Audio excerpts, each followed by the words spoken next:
में होती है। बोल सच्चे दरबार की जय। एक जयकारा लगाओ अपने अपने माँ बाप के लिए जिन्होंने हम सबको जन्म दिया। यदि वो ना होते तो मैं ना होता, वो ना होते तो आप ना होते, वो ना होते तो ये भगवान ना होता। जब जब धरती पे भगवान का अवतार हुआ उनको भी उस माँ बाप का सहारा लेना पड़ा, जिस माँ बाप की चंद पैसा होते ही हम जैसे लोग कदर करना भूल जाते हैं। जब जब धरती पे भगवान का अवतार हुआ, चाहे बालाजी महाराज जो संकट मोचन हनुमान कृष्ण कन्हैया हो, सबके सब आराध्यों के माँ बाप यदि वो ना होते तो ये भी ना होते। एक जयकारा लगाओ अपने अपने माँ बाप के लिए, हाथ उठाओ। अपने माँ बाप के लिए लगाना है, मेरे लिए ना इनके लिए लगाना है। बोलिए अपने अपने माँ बाप की सच्चे दरबार की जय जय। बड़ा सुंदर भजन, जब मैंने पहली बार स्टूडियो में कदम रखा था मैंने ये भजन गाया था, और इस भजन के कारण लोग मेरे को बुलाते हैं। मैंने जिंदगी में सोचा भी नहीं था कोई मेरे को जागरण के अंदर बुलाएगा, और माता रानी की ऐसी कृपा है इस बनभोरी वाले की खासकर, जिन्होंने मेरे को हैदराबाद, नेपाल, मुंबई, कलकत्ता हर जगह घुमा दिया। और अभी परसों भी मेरा दिल्ली के अंदर ही कार्यक्रम है बनभोरी वाली का, और आने वाली शायद अभी अंकल जी कह रहे थे कि 31 को हमारे घर है, उसके अंदर भी आपको आना। बोल सच्चे दरबार की, सच्चे दरबार की जय। चालू करते चालू कर माँ बाप ने जिंदगी में ना कोई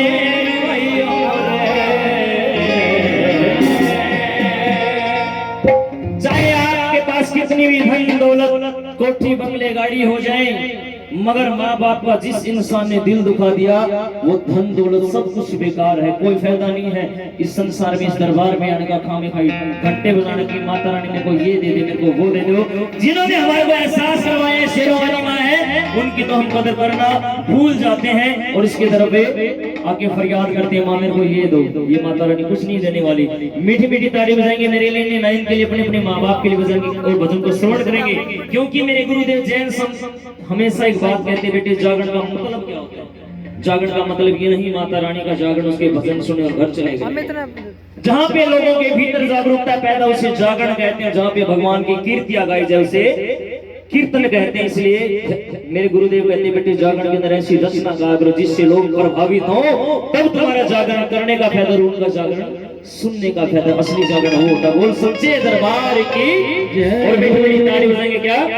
माँ बाप ने जिंदगी में ना कोई रुइयों रे, माँ बाप ने जिंदगी में ना कोई रुइयों रे, जितना भी हो सके, जितना भी हो सके हम सेवा पूरी हो रे, माँ बाप ने जिंदगी में ना कोई जिंदगी में न कोई रुई हो गए। आयु लगे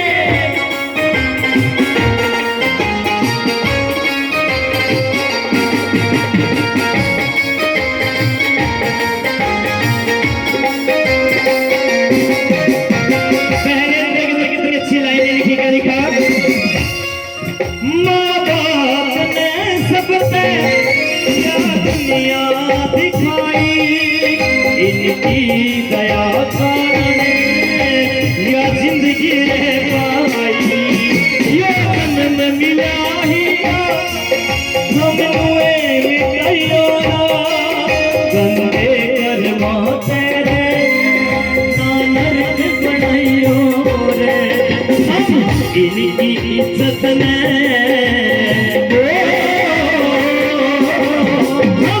इज्जत में हम मत न लुटाइयो रे, माँ बाप ने जिंदगी में ना कोई रुइयो रे, माँ बाप ने जिंदगी में ना कोई रुइयो रे, माँ बाप ने जिंदगी में ना कोई रुइयो रे।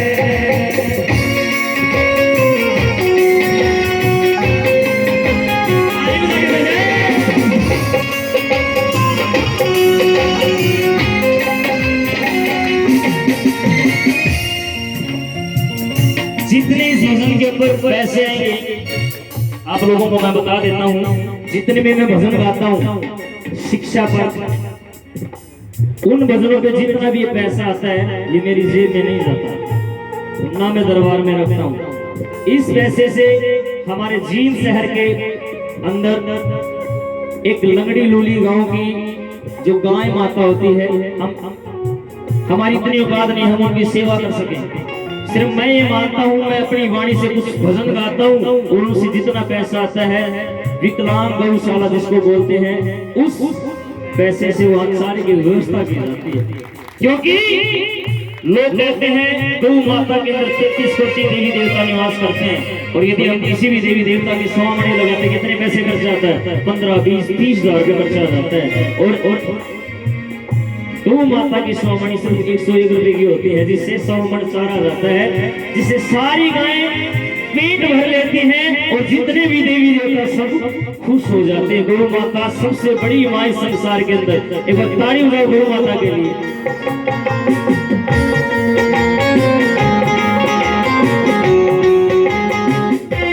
दूसरी अंदर के अंदर बड़ी अच्छी बात लिखी है, क्या लिखा? माँ बाप का कर्जा। माँ बाप का कर्जा जिंदगी में ना तो कोई उतार सका है और ना कोई उतार सकता।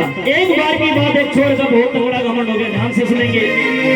वो छोरा बड़ी माँ तक बोले, माँ मैं तेरा सारा कर्जा उतार दूंगा। माँ बोली, बोले बेटे माँ बाप का कर्जा तो आज तक भगवान ने चुका से तेरी औकात के है। माँ ते जिद करूंगा क्या कि माँ मैं तेरा कर्जा उतारूंगा, नाथे करूंगा। माँ बोली, बोले बेटे तेरा मैं घमंड है तो एक काम कर, जैसे मैं ईट बड़ी ईट खा लिया 2, 2.5, 3, 4 किलो की गंदी होगी, वो छोरा ईट खा लिया। माँ अपने सिर पर जब चुन्नी तार कर छोरा ने दे दे है, बोली इस ईट ने इस चुन्नी का बांध ले। वो छोरा उस ईट ने चुन्नी का बांध ले है। फिर माँ तो बोला, ये बता मैंने क्या करना है? उसका वो घमंड कि मेरे पास बहुत पैसा है, मेरे पास धन है, मेरे पास दौलत है। माँ बोली, बेटे ये भी इसने अपने पेट के बांध दे। वो छोरा 1 घंटा पेट का बंदे रखा, 2 घंटे पेट का बंदे रखा, तीसरे घंटे उसने बोझ लगा है। उस जमाने में वो ना पीने का रखा, वो तो 2 घंटे तक रियाज करके लिखा रहा। माँ बाप का कर्जा कभी भी उतरे ना, सारी दुनिया में बदले ये कभी भी उतरे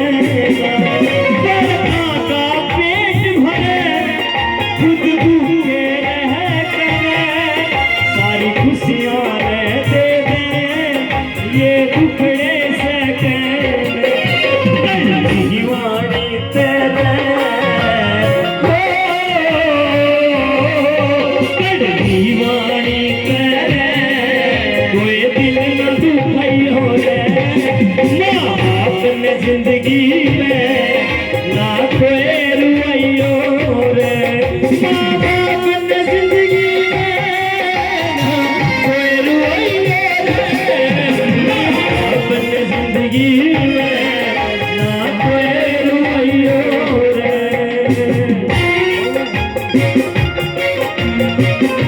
ताली बजा के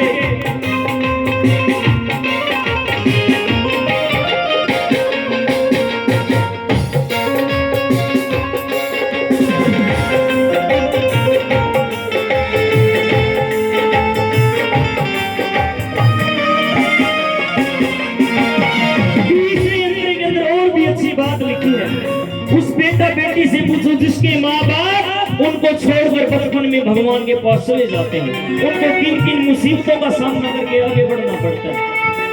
या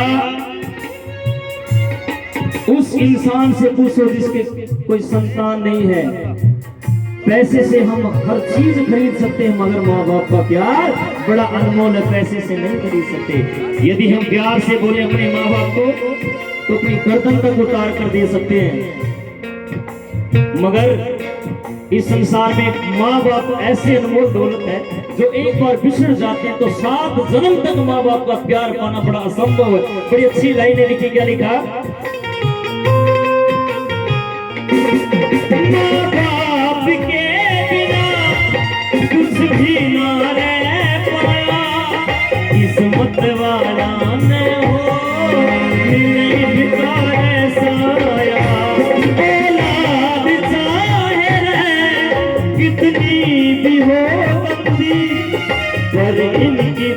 बात रे ना पड़े कदे मंदी। और आज के जमाने को देख ली लाइन और लिखी है। बागबान फिल्म किसने देखी है? जिसने बागबान फिल्म देखी हाथ उठाओ। उसके अंदर अमिताभ बच्चन और कौन होता है? हेमा मालिनी। उनके कितने बच्चे होते हैं? 4 बच्चे होते हैं। मगर क्या करते हैं वो लोग? अपने माँ बाप को ही बांट देते हैं। अब 6 महीने तू माँ न रखे, 6 महीने तू बाप को न रखे। यदि ऐसा हमारे माँ बाप करते तो हम पता नहीं कहाँ होते, कहाँ पड़े मिले। और हम ऐसा कर देते हैं। मगर आपको एक चीज और बता देता हूँ, सच्चाई है ये घटना, ये हकीकत की बात है। सबसे बड़ा प्यार, जिंदगी का सबसे बड़ा प्यार एक पति और पत्नी का होता है। क्योंकि लास्ट तक वही उसकी रखवाली करती, वही उसकी देखभाल करती है। बच्चे धोखा दे सकते हैं मगर माँ बाप, पति पत्नी आपस में नहीं देते, लास्ट तक रहते। और उन्हीं को बीच में से हम लोग क्या करते हैं? अलग अलग कर देते हैं उनको। कैसा इंसाफ करते हैं हम जैसे लोग? ऐसा कभी नहीं करना चाहिए। इसलिए एक लाइन और लिखी, क्या? दूर होके इन तेरे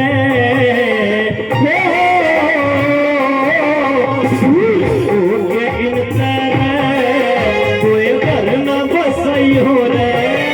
माँ बाप ने जिंदगी में कोई रुइयो रे। ये तो सच है कि भगवान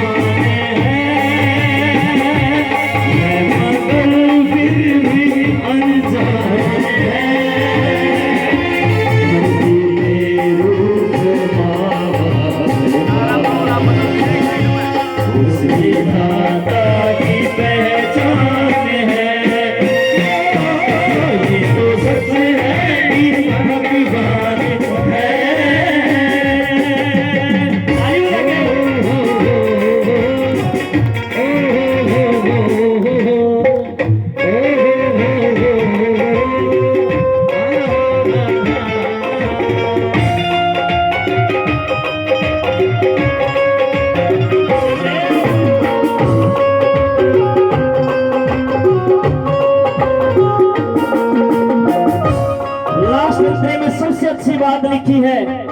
लोग बड़े बड़े भंडारे लगाते हैं अपनी शान और शौकत के लिए कि मैंने इतना बड़ा भंडारा लगा दिया, उस लाला जी ने इतना बड़ा भंडारा लगा दिया, उसने इतना बड़ा दान कर दिया, उसने धर्मशाला बढ़वा दी, उसने जागरण करवा दिया। उस जागरण का तब फायदा है जब हम अपने माँ बाप की सेवा करते हैं। उस माँ बाप को तो पानी तक नहीं पूछते और बड़े बड़े भंडारे लगाने का ढकोसले करते हैं। कोई फायदा नहीं ऐसे ढकोसले करने का। लोग पाप धोने के लिए हरिद्वार पहुंच जाते हैं कि वहाँ पाप धोंगे।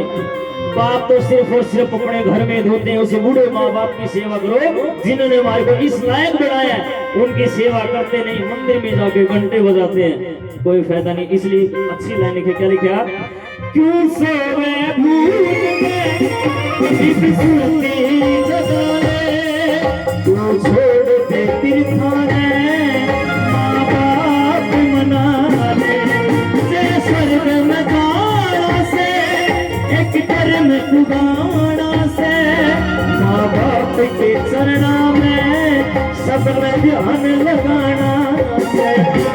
तू मेहरान भी